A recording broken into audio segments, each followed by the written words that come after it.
மனிதர்கள் நலமுடன் வாழ வேண்டும் என்றால் யோகாசனங்களை முறையாக பயின்று அவற்றை தினமும் செய்ய வேண்டும் என்கிறார் ஆசன ஆண்டியப்பன் அவர்கள். இன்றைக்கு என்ன யோகாசனங்களை நமக்காக கற்றுத்தர வந்திருக்கிறார் என்பதை கவனிக்கலாம். நிகழ்ச்சியில் முதல் பகுதியாக வரவிருப்பது நலமுடன் வாழ.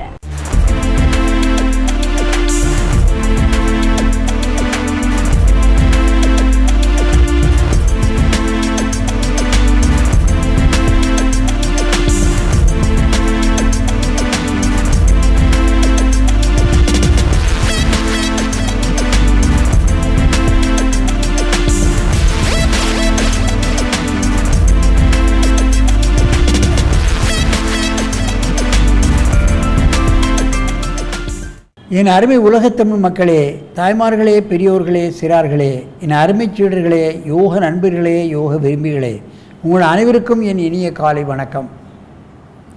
கலைஞர் தொலைக்காட்சி நிகழ்ச்சியில் நலமுடன் வாழ என்னும் பிரிவில் முதல் நிகழ்ச்சியாக அதிகாலை வேளையில் யோகாசனத்துக்கு முக்கியத்துவம் தர வந்து மக்களுக்கு தரப்படுகிறது.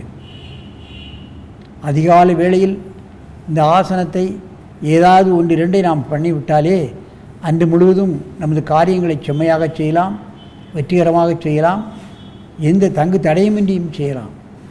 ஆகவே தான் அதிகாலை வேளையில் உங்களுக்கு தரப்படுகிறது. இதை ஒரு அன்றாட கடமையாக நான் அனுதினமும் எந்த வயதிலும் எல்லோரும் ஜாதி மத பேதமின்றி செய்ய வேண்டும் என்பதுதான் முக்கியம். அந்த நிலையில் நம்முடைய இறங்கிற்கு 2 மாணவர்கள் வந்திருக்கிறார்கள். முனியப்பன் யோகா மையத்திலிருந்து தினகரன் 5ஆம் வகுப்பு படிக்கிறார், அவர் வந்திருக்கிறார். சந்திரேஷ் 3ஆவது வகுப்பு படிக்கிறார், கபோடியா பள்ளிக்கூடத்திலிருந்து அவர் வந்திருக்கிறார். இருவரும் பரிவர்த்தன ஜானுசிராசனத்தை செய்ய போகிறார்கள். என் அருமை மாணவர்களே, நீங்கள் பத்மாசனத்தை கலைத்துவிட்டு நீங்கள் பரிவர்த்தன ஜானுசிராசனத்தை செய்ய வேண்டும். முதலில் வலது காலை நீட்டி செய்யுங்கள், ரைட் லெக்கை நீட்டுங்கள். முதலில் வலது காலை நீட்டி செய்ய வேண்டும். Very good.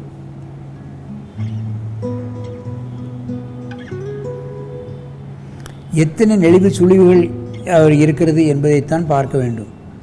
அதிகாலை வேளையில் ஒரு 8 மணி நேரம் அப்படியே படுத்திருக்கிற காரணத்தினால் உடல் விருப்பாக இருக்கும், பழையாது.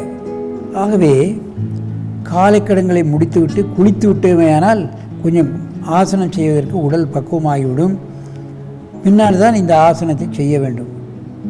இப்படி பல்வேறு கோணங்களில் ஆசனத்தை செய்துவிட்டால் உடல் வளையும் தன்மை, எல்லா பகுதிகளுக்கும் இரத்த ஓட்டம் சீராக அமைகின்ற காரணத்தினால் சுறுசுறுப்படைந்துவிடும். நமது காரியங்களை நாமே செய்து கொண்டு மாணவர்களெல்லாம் அவர்கள் பள்ளிக்கு கிளம்பக்கூடிய ஒரு நிலை வந்துவிடும். அங்கே பாடங்களை செம்மையாக கற்றுக்கொண்டு அதிக மதிப்பெண் பெறுவதற்கு இந்த ஆசனங்கள் உதவிகரமாக இருக்கும். மற்ற விளையாட்டுகளிலும் திறமையாக பரிசுகளை வெல்லக்கூடிய தன்மையும் வந்துவிடும். மெதுவாக இந்த ஆசனத்தை கலையுங்கள். நீண்ட மூச்சு வாங்கிக் கொள்ளுங்கள். இப்பொழுது இடது காலை மடக்கி செய்யுங்கள். இடது காலை நீட்டி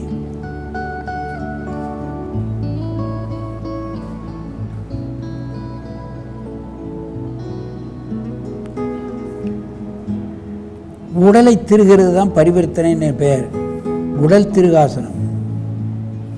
ஜானுசிராசனத்தில் உடலை திருகி செய்யக்கூடிய அற்புதமான ஆசனம்.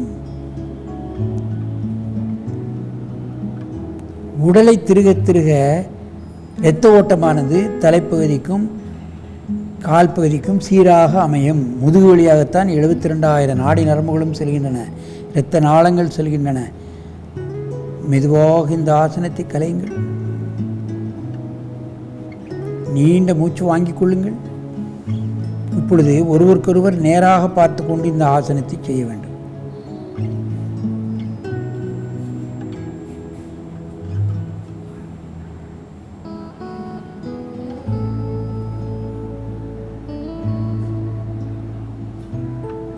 பக்கவாட்டில் செய்கிறார்கள். கை எங்கே பிடித்திருக்கிறார்கள், கால் எங்கே பிடித்திருக்கிறார்கள் என்பதெல்லாம் பார்க்க வேண்டும். ஆரம்ப கட்டத்தில் சிறுவர்களுக்கு அங்கங்கே லகுவான வலி ஏற்படும்.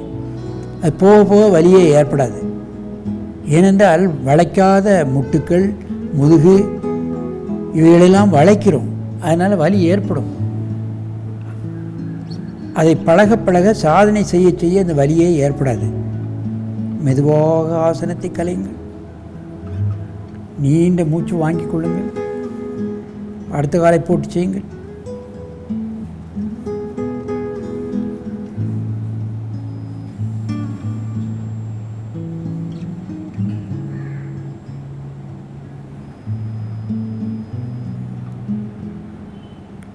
முகத்திலே அவர்களுக்கு இது கஷ்டமான ஆசனமாக இருக்கிறதே என்ற ஒரு சுளிப்போ ஒரு கடுமையை காட்டக்கூடிய ஒரு தன்மையோ அவர்கள் முகத்திலே இல்லை. மகிழ்ச்சியாக செய்து கொண்டிருக்கிறார்கள். அதைத்தான் முக்கியமாக கவனிக்க வேண்டும். ஆசனத்தை கஷ்டப்பட்டு கொண்டோ முகத்தை சுழித்து கொண்டோ அல்லது கடுமையை தெரியும்படியாகவோ பல்லை கடித்து கொண்டோ செய்வதில் பலன் அதிகமாக கிடைக்காது. மெதுவாக இந்த ஆசனத்தை கலையுங்கள். நீண்ட நெடுமூச்சு வாங்கிக் கொள்ளுங்கள். நேராக வந்து பத்மாசனத்தில் அமருங்கள்.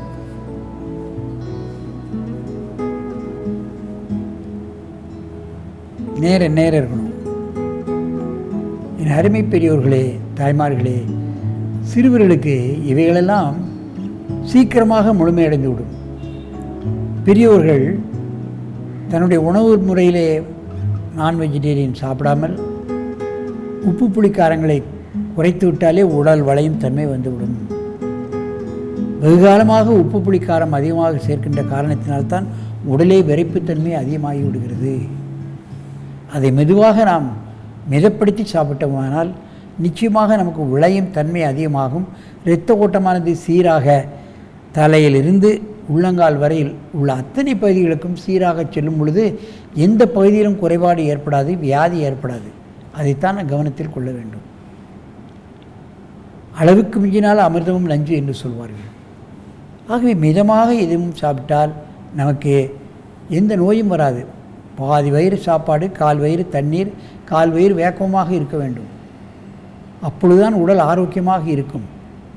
ஆகவே இதுபோன்ற ஆசனங்களையும் உணவு முறைகளையும் கடைபிடித்து அன்றாட கடமைகளை நாம் அவ்வப்போது செய்து வருமையானால் நாம் நெடிது இனிது வாழ்ந்து நோயற்ற வாழ்வே குறைவற்ற செல்வம் என்னும் பேற்றினை நிச்சயமாக அடைய முடியும் என்று கூறி உங்களிடமிருந்து விடைபெறுவது ஆசனம் ஆண்டியப்பன். வணக்கம்.